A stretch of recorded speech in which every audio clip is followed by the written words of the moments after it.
All right, so we're here today at Sunstorm Sessions with my man Ricky Davaine. How you doing today, man? I'm doing great, man. What's going on? Good, good. Glad to have you finally here to do some of the music that you do. We will talk about a little bit of kind of your journey, what got you started, and what you got coming up next. So let's dive right in, man. Tell me what inspired you to get into music.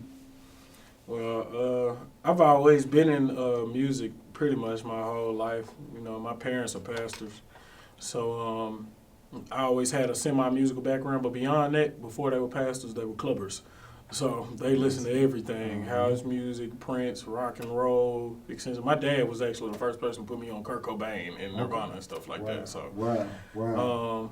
yeah, man. And my siblings were like super into everything else. My sister was super trendy. My brother was like overly sports dude. He had a trophy for like air sports. Okay. So I was like, if I want to make my identity, music. Gotcha. Yeah, so you say the trendy. I see the fashion, the sweaters and all of that, and I've seen you in some of your other, looks and everything. So yeah, the trendiness and fashion is definitely part of your style. Yeah. How does that translate into your creative process or the music that you make? Man, I really ain't had no swag growing up. I didn't have no swag. Yeah. My parents didn't really have the money to buy us like the latest swag, so it was really like you got to get creative with what you're wearing so you don't look BS. Yeah, what's up? You don't look crappy, but you know what I'm saying? It's still authentic to what you do. Like I love grunge music. I would consider this a real like grunge rock fit. Okay. Like an Iron Maiden shirt Okay. and stuff like that, man. Okay. It's just stuff I like. I don't be trying too hard. I Yeah. just pick out pieces that I like and throw them together. Gotcha. And that kind of led into the next question I was going to ask. Kind of describing your musical style and the genre that you do. I know you said from your extensive background. Did you start out doing the type of music that you're doing now? Nah. What's funny is I actually started as a gospel rapper. Wow. Yeah, a gospel rapper. Okay. And I could always sing and stuff like that, so I would, sing at school, sing at church when needed. But when I like grew into my own and I wanted to make my own music, rapping, like I always been a good writer, and I feel like no better way to test your pen than to be a rapper. Mm-hmm. And that brought me a long way. But with that and my like diverse taste in music, man, I just wanted to venture off into making other stuff. And when you coming from a city that's like, I'm not gonna say it's predominantly rap everywhere, but for right now, that's what most of the media, the music industry wants from us. Man, that's the game I was in. That's the rat race I was in. Right. And then I just decided to stop running in the rat race and start making the music that I think is cool. Make the music that crosses genres, because I don't really think I have one set genre, but I took it upon myself to actually try and make an R&B project this time. Okay. And, I wanted to keep elements that are true to the R&B that everybody knows and loves, but I also wanted to throw a bit of me in there. And like I said, it's just like these clothes, man. I like bits and pieces from each thing. I throw it together, and that's just me. Yeah. And so with your style and everything you've been doing, how have fans or the audience responded to your music? Man, mixed reviews. Like, not to toot my own horn, but the talent is undeniable. Yeah. But, you can be super talented and not have a hit song, not have songs that go over well with everybody and stuff like that. Or you could be coming off like you're trying too hard in some angle. So, I have certain people here that absolutely love the music I do and have always supported me and has gotten them through tough times.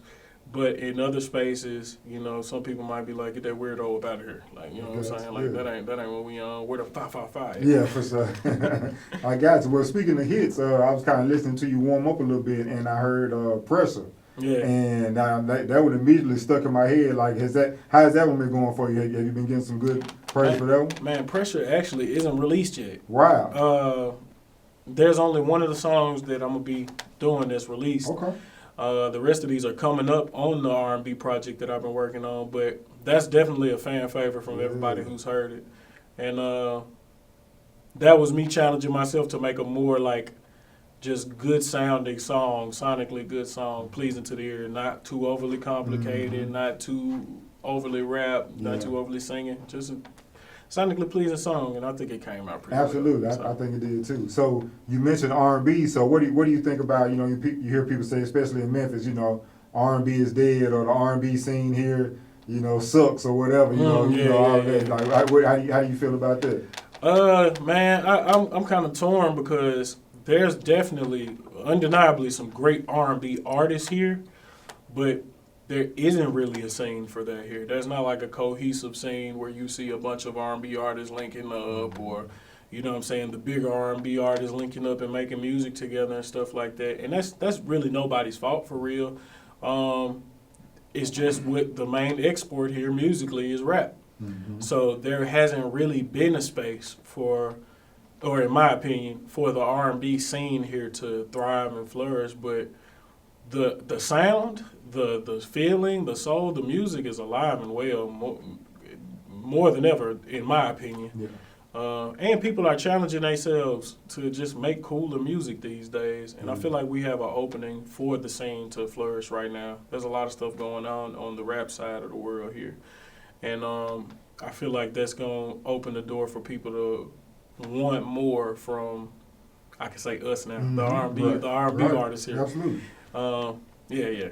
That's what's up. So what advice would you give aspiring, artists or somebody trying to, get to the level you are, in their career, or, being able to have fans and have good songs? What advice would you give them? Man, don't get too hung up on the way things should be done. Obviously, you want things to be done the correct way, and you want it to go over. But if that's your main focus, man, that limits your creativity.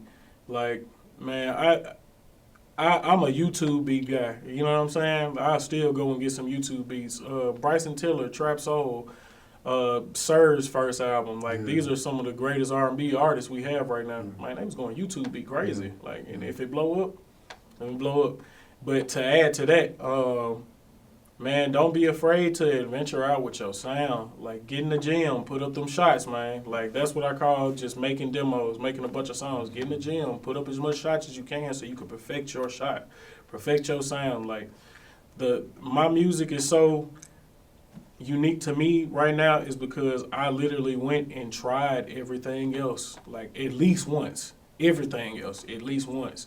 So imagine trying it 5-10 times, everything, and now you found a way to mesh it together, man. That's when you make your own sound. That's when you make what's true to you, and people are always going to flock to what's authentic. Like, don't chase the sound, don't chase the image, don't chase that. Be true to yourself.